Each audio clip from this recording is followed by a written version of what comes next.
As far as we know, the current dilemma of the civil engineering is the lack of labor, as well as the higher demand for the construction style and functions. So the 3D printing technology has the advantage of get free of framework that will save the material, save the labor, as well as save the a lot of extra works. So we can get rid of the labor demand.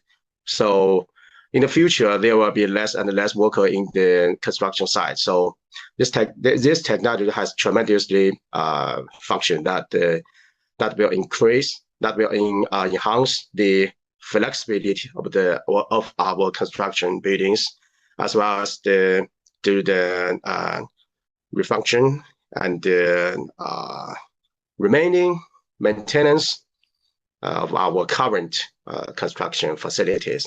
So I think, as far as we know, this technology will definitely leading the direction of our current civil engineering.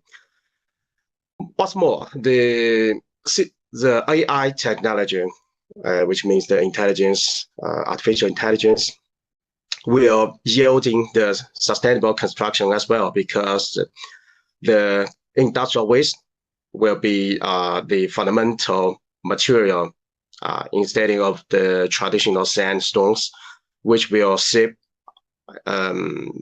our cost of the buildings, as well as that will decrease the pollution towards the environment. So the AI technology is behaving the role like calculating or finding the optimal design for the construction concrete. So the two technologies combining together I think will be the ideal way in maybe 5-10 years of our construction.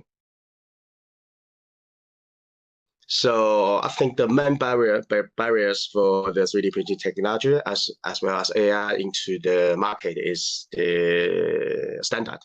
So in China and in the worldwide, so when we print the house, we print the building or fundamental facilities. So the industry will, before they will pay you, so they will do a lot of paperwork. So if we have no national or local standards, it's pretty hard for our products to be accepted. So that's the reason. But a lot of top universities in China has launched a lot of standard, but it still needs time to let the social to accept it. The second barrier, I think, is the industry. So some industry is too traditional to accept the new industries. Also, maybe the stakeholders has their own barriers and conflicts between the traditional and the innovation technologies. So I think that's the two main barriers. As for the key area require further research and breakthrough, I think is as for the researchers, the main of the drawbacks, frankly, is that we only focus on the novelty, but when serve them to consider the cost or consider feasibility. But however, for the industries, what they think first is the cost. So as for the researchers, we must we must make sure our new technology is cheaper than the current technology to solve the problem. The second thing we have to consider is that whether this technology or whether this methodology is innovative enough. So the doing contribution to industry is pretty different from publishing papers. So it will depend on what we are looking for. Yeah. So in the 5 or 10 years, or maybe 20 years, as far as we know, there are two directions. The first is the geometry, deep into the ground. So maybe in China we have launched a lot of big programs. So we have already, as for the normal no more buildings in China, so we have launched too many. And as we know, the civil engineering is meeting a challenge in recent years.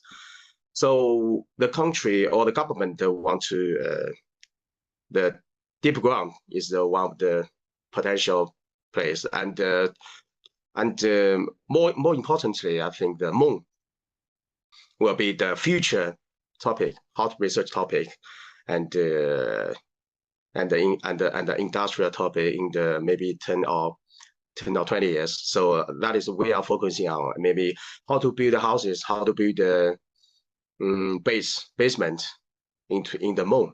Use the current material is the moon. It's a very the things we should pay attention to. Yeah.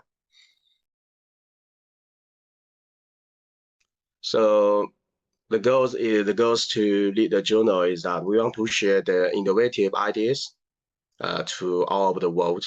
So the innovative topics, ideas, topics, methodologies, as well as the introduction for all the aspects. Our chief editor, Professor Xiang Yuwang, is a pioneer in Australia for the artificial intelligence, artificial construction. So maybe we want to broadcast the beam AI, VI, as well as advanced material, advanced structures, as well as additive manufacturing, as well as the vibration, and then the structure monitoring, as well as and even the even the crossing area between AI, between some other aspects like physics, and even economics. Yeah. So that is the goal we want to make, to share our broadcast, to broaden all the broadcast for the researchers. I think the journal will have to first to attract attention for the researchers, especially for the young researchers, and because they are the pioneers of our academic research, and we need their passion, and we need a contribution from all the directions. So secondly, with the help of our contribution and the papers of the new researchers, young researchers, the second is that we have to contact for all the good publishers or journals. So the second goal is that we want to be accepted by maybe EI, maybe Scopus. So we have to have good relationships, and we must have a brand of high cited papers to be paid attention to. So the third is we have to cooperate with our a lot of good societies, academic societies. So to co-organize some big conferences and workshops like that. So that will broaden our influence. Yeah.